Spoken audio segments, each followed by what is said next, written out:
Sa pag-alis ni General Kim Soyon, tinitiyak ko sa inyo maibabalik niya rito si Dokman. Tama po yan. Kasama ni Docman si Warang Yusin bago pa sumunod ron ang general. Kaya naman, hindi na po makukuha ni Michelle si Docman. Sa susunod na pulong, ihaharap na nila sa konseho si Sowa.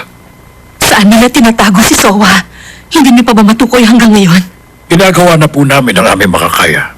Akong hari, subalit wala akong silbing ama. Sarili kong anak, tinalikuran ko. Hindi ko malang siya nagawang ipagtanggol sa iba. At ngayong nagbalik na siya, kailangan ko siyang talikuran muli.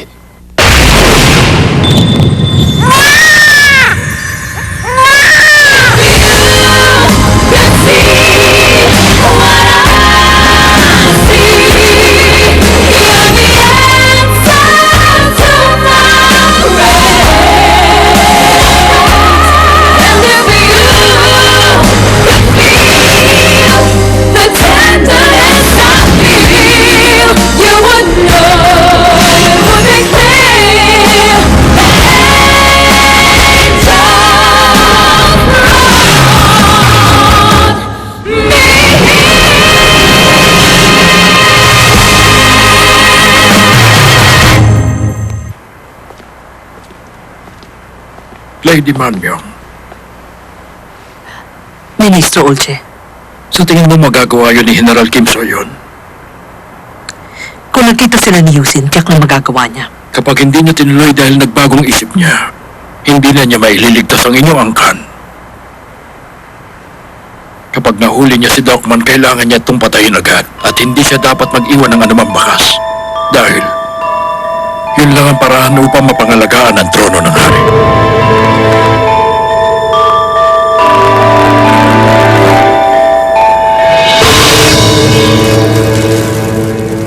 Warang Yusin. Anong ginagawa mo? Gumagawa ako ng paraan para makatakas tayo. Pag nangyari yun, anong gagawin natin? Tsaka na natin yung isipin. Warang Yusin. Hindi ka makukuha ni Michelle. Hindi ko inahaya ang mangyari. Sa bagay, tama ka ron. Pag napunta ako sa panig ni Michelle, manganganib ang hari sa kanyang trono. Maaari sa posisyon ng reyna at si Prinsesa Chonmyung. Hindi rin natin alam kung anong gagawin nila sa'yo. Pati na sa iyong ama. Alam mong hindi yun ang ibig ko sabihin.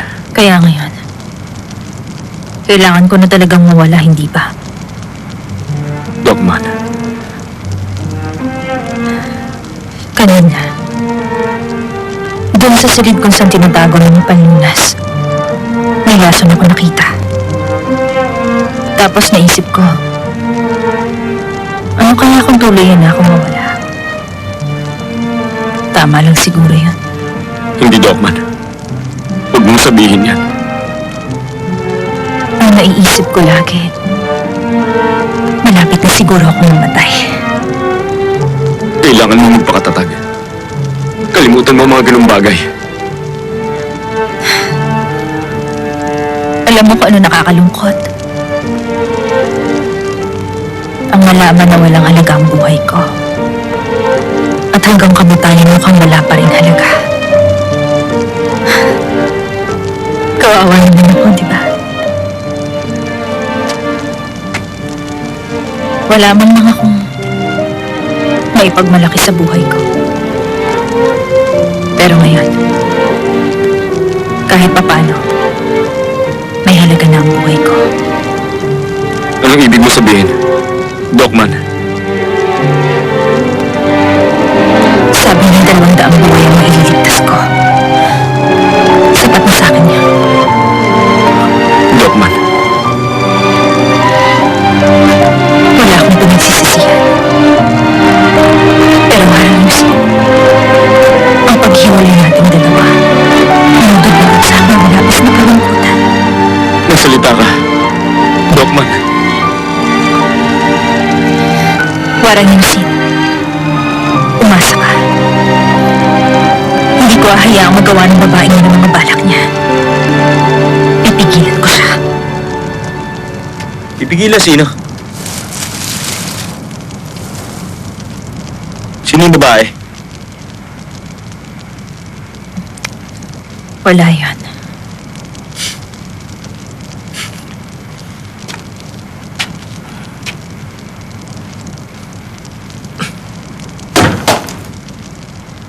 Kainin mo yan.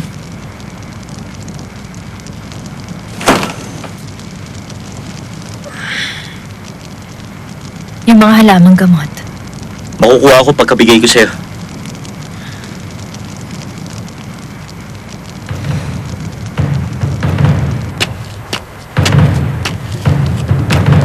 Babalik ako pagdala ko sa kanya sa General.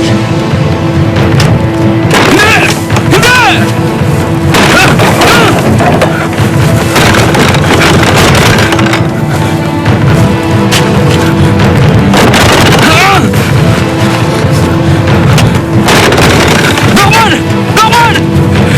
Dokman! Dokman! Dokman! Hindi naman siya papatay ng mga yun, no? Hayop ka! Huwag ka magpapakita sa akin mamaya! Ah! Parang Lucid. Salamat sa lahat.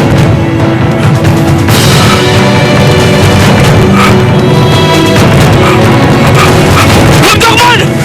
Dokman! Huwag kang sumama sa kanya! Dokman! Bumalik ka! Ah! Dokman!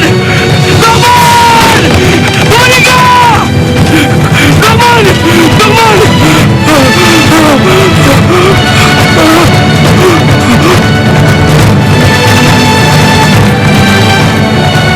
Pagkabigay ko sa'yo doon sa General, yung kasama mo, pakakawalan ko na. Mabuti mo.